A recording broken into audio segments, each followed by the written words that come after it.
আজকে আমাদের নবোদয়ে জওহর নবোদয়ে আজকে একটা কম্পিটিশন ছিল, মানে সেই প্রোগ্রামে আমাদের নবোদয় জাতীয় বিদ্যালয়ের বাচ্চা এবং কিছু ছেলেমেয়েরা বিভিন্ন স্কুল থেকে এসছে। তাদের মধ্যে তাদের আজকে এক্সপিরিয়েন্স কেমন হয়েছে সেটা নিয়ে ওদের কাছে একটু আমরা জানতে চাইব। আমরা চাইবো যে আগামী দিনে সমস্ত স্কুলের বাচ্চারা এইসব প্রোগ্রামে অংশগ্রহণ করুক এবং নিজেদের পজিশনটা তৈরি করুক। আজকে তুমি একটা পজিশন পেয়েছো, তাই তো? তো তোমার এই পরীক্ষায় মানে পরীক্ষা দিতে এসে কি এক্সপিরিয়েন্স হয়েছে তুমি সেটা একটু যদি বলো। আগে নাম এবং তোমার নাম এবং তোমার স্কুলের নাম। রেশমা মণ্ডল, আমার স্কুল আলামিন নলেজ সার্কেল মিশন। আমি আসার সময় মানে অনেকটাই নার্ভাস ছিলাম, যে হয়তো মনে হয়েছিল যে এত বড় একটা জায়গায় আমি চান্স পাওয়া আমার পক্ষে খুব অসম্ভব হয়ে যাবে, কিন্তু আমি ভাবতে পারিনি যে এরকম একটা সহজ পরীক্ষা হবে বা আমি সেটাতে সিলেক্ট হয়ে যাব, এরকম একটা আমার মনে হয়নি। কিন্তু আমি এখন খুব খুশি এবং ওনাদের অনেক ভালো একটা ছিল, যেগুলো আমার খুব ভালো লেগেছে। এই কি দুপুরে খাওয়া দাওয়ার ব্যবস্থা ছিল? হ্যাঁ। আর এখানে টিচারদের কি মনে হয়েছে যে এরা তার কাছের বাচ্চাকে ফার্স্ট সেকেন্ড থার্ড করেছে এরকম? না, এরকম কিছু তো মনে হয়নি, আমি তো চিনি না যেহেতু আমার কিছু মনে হয়নি। আর টিচাররা কেমন ছিল? টিচাররা খুবই ভালো ছিল। তুমি কি চাইবে সমস্ত স্কুল থেকে এইরকম প্রোগ্রামে অংশগ্রহণ করুক? হ্যাঁ, অবশ্যই। আগামীকাল আমি চাইব চেষ্টা করার যে অন্যান্য স্কুলে পারফরমেন্সগুলোকে পরীক্ষা দেওয়ার জন্য। তুমি যে তোমার স্কুলে সবাইকে বলবে।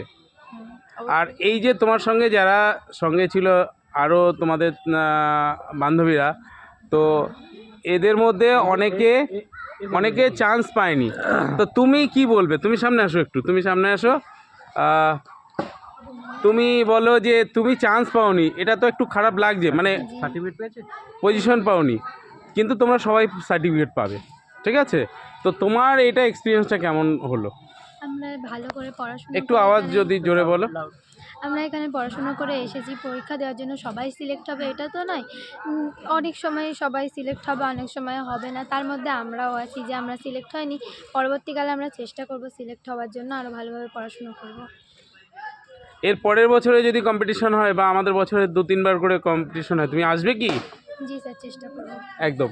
আর তোমার নাম আর স্কুলের নাম বলো। আমার নাম সোহানা সুলতানা, স্কুল আলামিন নলেজ সার্কেল মিশন। আর তুমি আর কে বলতে পারবে? আমাদের এই স্কুলের স্যার, তার কাছ থেকে শুনতে চাইব।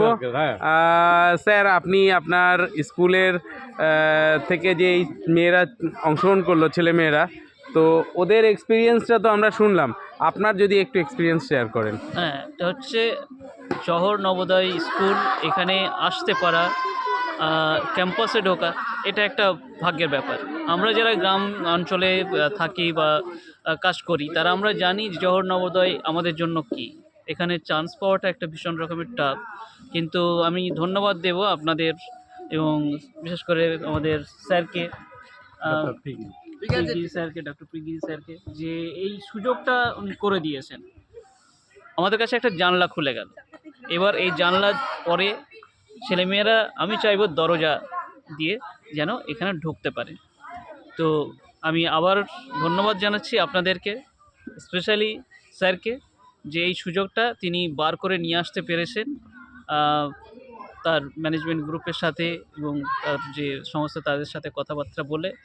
এবং এই স্কলারশিপ পরীক্ষা যেটা হয়েছে, সেটা এরা অংশগ্রহণ করতে পেরে এরা যেমন খুশি, আমরাও তেমনভাবে খুশি। এবং যাতে আমাদের আরও ছেলে মেয়েরা এর ভিতরে আসতে পারে, তার জন্য আমাদের সবসময় চেষ্টা থাকবে। এবং এটা আমরা বলছি আমাদের জন্য সৌভাগ্য। আচ্ছা, আমাদের বছরে এরকম 4-5টা প্রোগ্রাম থাকে, তো সেই প্রোগ্রামে কি আপনাদের বাচ্চাদেরকে অংশগ্রহণ করাবেন আগামী দিনে? বাচ্চারা যখন বেরিয়ে আসলো, তাদের যে স্বতঃস্ফূর্ত ভাব, তাদের এই যে হাসিমুখ, এইটাই আমাদের বলে দিচ্ছে নেক্সট কী করতে হবে। Thank you. আর আপনি কি আশেপাশে আপনার স্কুলের মানে আপনার মিশনের নামটা একটু জানাবেন? আমার মিশনের নাম হচ্ছে আলামিন নলেজ সার্কেল মিশন। এবং আপনি ডেজিগনেশন? এবং আমি প্রতিষ্ঠাতা সম্পাদক। আর নামটা একটু? আমার নাম মোহাম্মদ সেকেন্দার মণ্ডল। আমার ছোটোবেলা থেকে এটাই নেশা, আর এই নিয়ে চলছে ছেলে মেয়েদের নিয়ে। একবার ছোট্টবেলা থেকে 19 বছর বয়স থেকেই আমি মিশন করেছি এবং এটা তো চলছে। এটা শুনে ভালো লাগলো যে মানুষের জন্য আপনি সোশ্যাল ওয়ার্কের পাশাপাশি তাদের একটা দিশা দেখাচ্ছেন। তো আমাদের এই প্রোগ্রামটা, এই প্রোগ্রামের জন্য অন্যান্য স্কুলকে বা আপনার যে অন্যান্য মিশনের ছেলে মেয়েদের তাদের কি উদ্যোগী করে তুলবেন? নিশ্চয়ই, এবং সকলেই এটা চায়। জওহর নবোদয় বিদ্যালয় সম্পর্কে কারোর অজানা নয়, এবং এখানকার ফ্যাসিলিটি সম্পর্কে কারোর অজানা নয়, কিন্তু ইনফরমেশান এই যে এইগুলো হচ্ছে বা হওয়া সম্ভব, সেটা অনেকে জানে না। এই কমিউনিকেশন গ্যাপটা রয়েছে, সেই কমিউনিকেশন গ্যাপটা যত সরে যাবে মানুষ এমনিতেই আকৃষ্ট হয়ে আসবে, কারণ সকলে জানে হোয়াট ইজ জওহর নবোদয় বিদ্যালয়। তো এই যে জানে না, তার জন্য আমরা কিন্তু এই প্রচেষ্টা চালিয়ে যাচ্ছি যে আমাদের গ্রাম থেকে যাতে ছেলেমেয়েরা অংশগ্রহণ করতে পারে এবং চান্স পায়।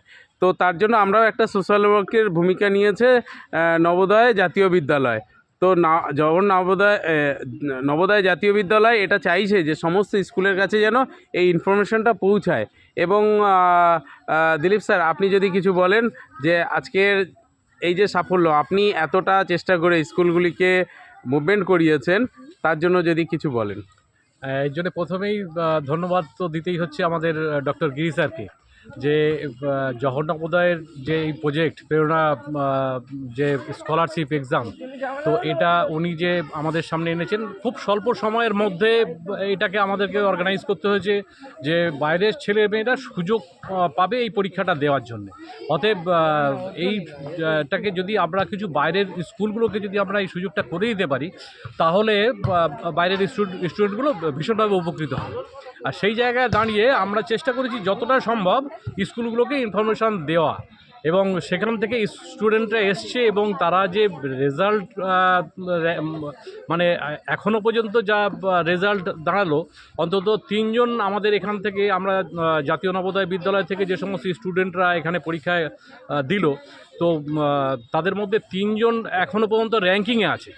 তো র্যাঙ্কিংয়ে আছে, কার ভবিষ্যৎ কোথায় যাবে, এবং এই প্রেরণা যে স্কলারশিপ, যা ভারত সরকার বিদেশে নিয়ে গিয়ে এদেরকে একটা বড় জায়গায় নিয়ে যাবে, তো সেই সুযোগটা যে এদের আসতে চলেছে,